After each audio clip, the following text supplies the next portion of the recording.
کوئی پیتا ہے کیا؟ اور آئس کریم کو پگھال کر کے کھانا بھی جائز ہے، کوئی پگھال کر کے آئس کریم کھاتا ہے کیا؟ اپنے گھر کے دسترخوان پر 1 بجے گرم گرم کھانا رکھ دو، 3:30 بجے تک اس کو ٹھنڈا ہونے دو، پھر 3:30 بجے وہ کھانا کھا لو، کیا جائز نہیں ہے؟ بالکل جائز ہے، لیکن کوئی ایسا کرتا ہے کیا؟ پتہ ہے 3:30 بجے کھانے میں وہ مزہ نہیں آئے گی۔ بالکل اسی طرح ٹال ٹال کے نماز پڑھنے میں وہ نماز کی جان چلی جائے گی، پھر وہ نماز ایک بوجھ جیسی لگے گی۔ میری دینی ماؤں بہنوں، یہ نماز تو وہ ہے جو پیارے نبی حضرت محمد الرسول اللہ صلی اللہ علیہ وسلم کی آنکھوں کی ٹھنڈک تھی۔ آقا نامدار حضرت محمد الرسول اللہ صلی اللہ علیہ وسلم نے ارشاد فرمایا کہ نماز تو میری آنکھوں کی ٹھنڈک ہے۔ آقا نے فرمایا الصلاۃ معراج المؤمن، کہ نماز تو مومن کی معراج ہے۔ آقا نے فرمایا الصلاۃ عماد الدین، نماز تو دین کا ستون ہے۔ گھر سے ستون ہٹاؤ پورا گھر گر جائے گا۔ فرمایا اللہ کے دین سے اگر کوئی نماز کو ہٹا دے پورا دین گر جائے گا۔ اس لیے میری دینی ماؤں بہنوں، نماز کا اہتمام کرو، نماز کی پابندی کرو، اور اس بات کو طے کرو کہ انشاءاللہ ہم اول وقت نماز پڑھیں گے، نمازوں کا اہتمام کریں گے۔ اللہ تعالی ہمیں نمازوں کے اہتمام کی توفیق اور سعادت نصیب فرمائے۔ اور ایک گزارش یہ ہے کہ دعا کا بھی اہتمام کیجئے۔ پیارے نبی نے فرمایا دعاء سلاح المؤمن، دعا تو مومن کا ہتھیار ہے۔ فرمایا دعاء مخ العبادہ، دعا تو عبادت کا مغز ہے۔ الدعاء هو العبادہ، دعا تو عین عبادت ہے۔ لیس شیء اکرم علی اللہ من الدعاء، اللہ کے نزدیک دعا سے بڑھ کر پسندیدہ کوئی عمل نہیں۔ میری دینی ماؤں بہنوں، اللہ کے سامنے ہاتھ پھیلانا سیکھ لو۔ آپ کی کیا ضرورت ہے؟ کیا آپ کی پریشانی ہے؟ کیا آپ کو تکلیف ہے؟ آپ کا شوہر آپ کی بات نہیں مانتا، آپ کی ساس کی طرف سے آپ کو کوئی تکلیف ہے، آپ کی نڑن کی طرف سے آپ کو کوئی تکلیف ہے، آپ کے بچے کو کسی غلط چیز کی عادت پڑ گئی ہے، یا آپ کے گھر والوں پر قرضہ ہے، یا آپ لوگوں کا پرسنل بزنس نہیں ہے، یا آپ کرائے کے مکان میں ہو، ارے کیا تکلیف ہے آپ کو، اور آپ کیا چاہتی ہو، اور کیا آپ کی پریشانی ہے؟ او میری دینی ماؤں بہنوں، آپ اللہ کے سامنے ہاتھ پھیلاؤ۔ 5 وقت کی نماز کے بعد 3 منٹ دعا کرو، ہر وقت نماز کے بعد 2 منٹ کی دعا، 3 منٹ کی دعا، اپنے دکھڑے اللہ کو سناؤ۔ خوشی کے حالت میں بھی اللہ سے مانگو، غمی کی حالت میں بھی اللہ سے مانگو۔ فرشتے بھی کہیں گے کہ یہ مانوس آواز ہے۔ یاد رکھنا، آپ دعا مانگو گے یا تو اللہ قبول کر لے گا، یا اس دعا کی برکت سے اللہ آنے والی مصیبتوں کو ٹال دے گا، یا اس دعا کی برکت سے اللہ تعالیٰ اس دعا کو آپ کے لیے آخرت میں ذخیرہ کر لے گا۔ میں نے بہت قریب سے اللہ والوں کو دیکھنے کی کوشش کی، بنیادی طور پر میں نے یہ دیکھا کہ وہ دعاؤں کا بڑا اہتمام کرتے ہیں۔ دعا کے لیے ہاتھ اٹھانا ضروری نہیں، انسان اپنے دل سے بھی اللہ سے مانگ سکتا ہے، چلتے پھرتے اپنے اللہ سے باتیں کر سکتا ہے۔ میری دینی ماؤں بہنوں، حضرت پیر ذوالفقار صاحب نقشبندی مجددی دامت برکاتہم، حضرت کے بیانات بڑے اچھے بیانات ہیں، اولاد کی تربیت کے بارے میں، شوہر کی خدمت کے بارے میں۔ مستورات گھر میں کام کاج کرے، یہ گھر کا کام کاج عبادت ہے،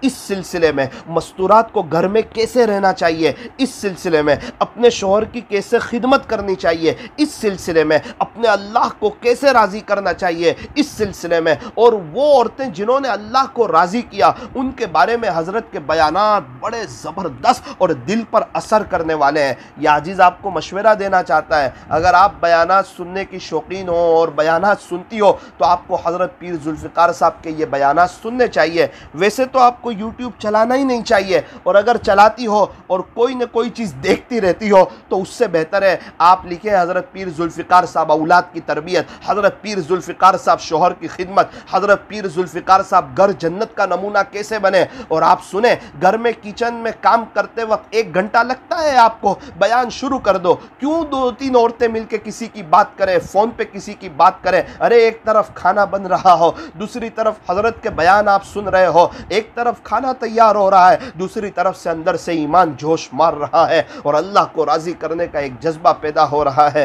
اللہ تعالی ہمارے بیٹھنے کو، جمع ہونے کو اللہ تعالی قبول فرمائے۔ ایک چھوٹی سی ایک داستان سنا کر اپنی بات کو ختم کرتا ہوں۔ 22 یا 23 رمضان تھی غالباً، سورت سے ہی ایک مستورات کا مجھے فون آیا، مجھے کہا مولانا صاحب ایک چھوٹا سا پرابلم ہے، کوئی وظیفہ بتا دیں۔ میں نے کہا کہ دیکھو آپ 500 مرتبہ درود شریف پڑھو، 500 مرتبہ 2 منٹ کی دعا کرو، چونکہ درود شریف پڑھنے والے سے اللہ بڑے خوش ہوتے ہیں اور پیارے نبی سے اللہ کو بڑی محبت ہے، اور اگر آپ درود شریف پڑھیں گے اور اس کے بعد دعا کریں گے تو اللہ تعالیٰ آپ کی دعا فوراً قبول کر لیں گے۔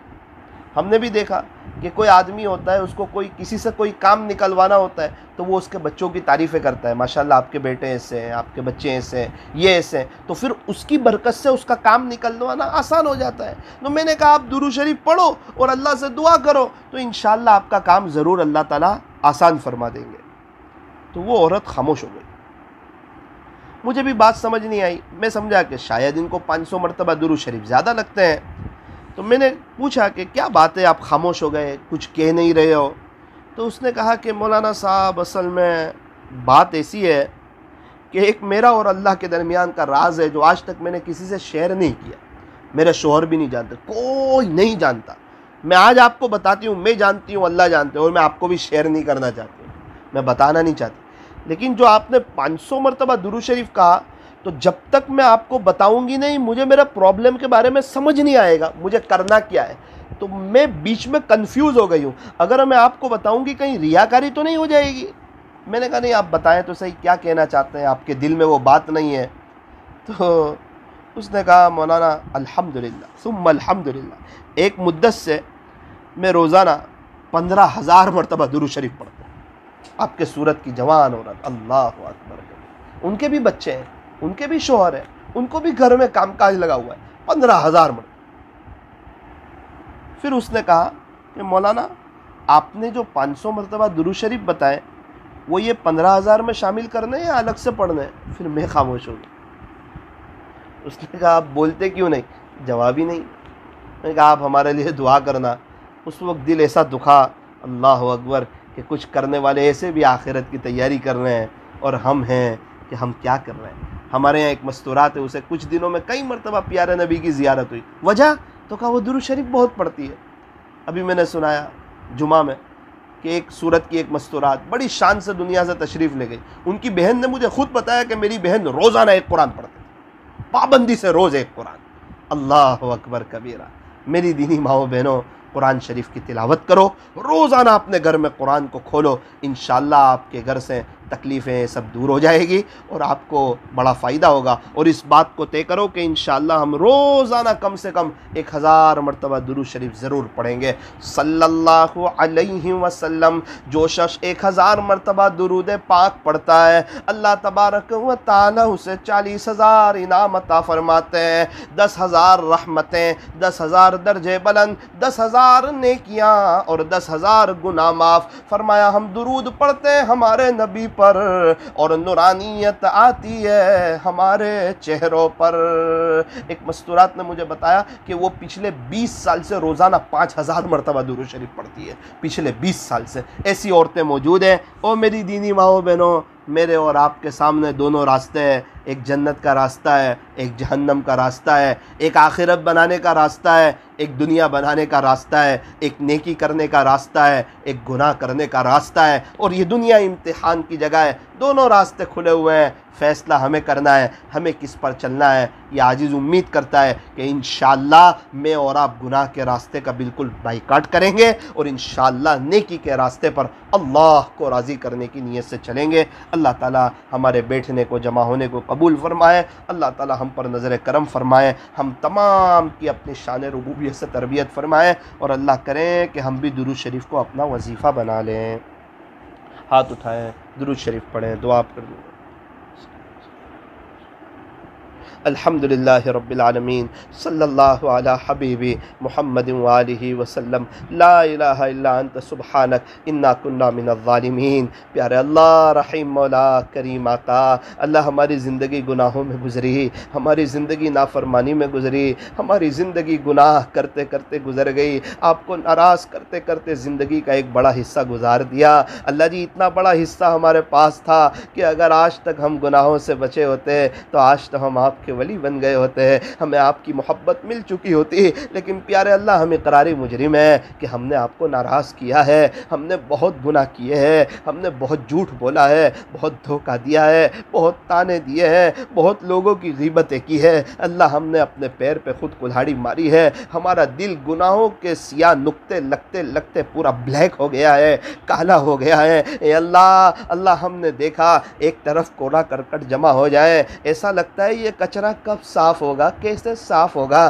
لیکن ایک مرتبہ آپ کی بارش آتی ہے, پورا روڈ صاف ہو جاتا ہے, پورا کچرا صاف ہو جاتا ہے. اللہ ہمارے دلوں پر گناہوں کے اللہ دھبے لگے ہوئے ہیں, گناہوں کی عادت میں ہم جکڑے ہوئے ہیں, لیکن اگر آپ کی ایک نظر رحمت ہو جائے گی میرے مالک, ایک نظر رحمت ہو جائے گی, یہ دل بھی پورا صاف ہو جائے گا, گناہوں کی عادت سے بھی ہم درکنار ہو جائیں گے, ہم بھی آپ کے نیک بندے بن جائیں گے. اللہ ہم نیک بننا چاہتے ہیں, اللہ نیک بننا چاہتے ہیں. اللہ بہت سی مرتبہ ارادہ بھی کرتے ہیں, نیت بھی کرتے ہیں, تیرے عاشقوں کو دیکھتے ہیں دل تڑپ جاتا ہے. اے اللہ بہت سے تیرے عاشقوں کو دیکھا, کسی کو بہت زیادہ عبادت میں دیکھا, کسی کو کم عبادت میں دیکھا, لیکن اللہ کسی کو گناہ کرتے ہوئے نہیں دیکھا, کسی کو بد نظری کرتے ہوئے نہیں دیکھا, کسی کو جھوٹ بولتے ہوئے نہیں دیکھا. اللہ ان کی سب سے بڑی خوبی یہ ہے کہ وہ گناہوں سے بچتے ہیں, وہ اپنی نظروں کی حفاظت کرتے ہیں. اللہ آج کی مجلس میں ہم بھی اس بات کا تحیہ کرتے ہیں,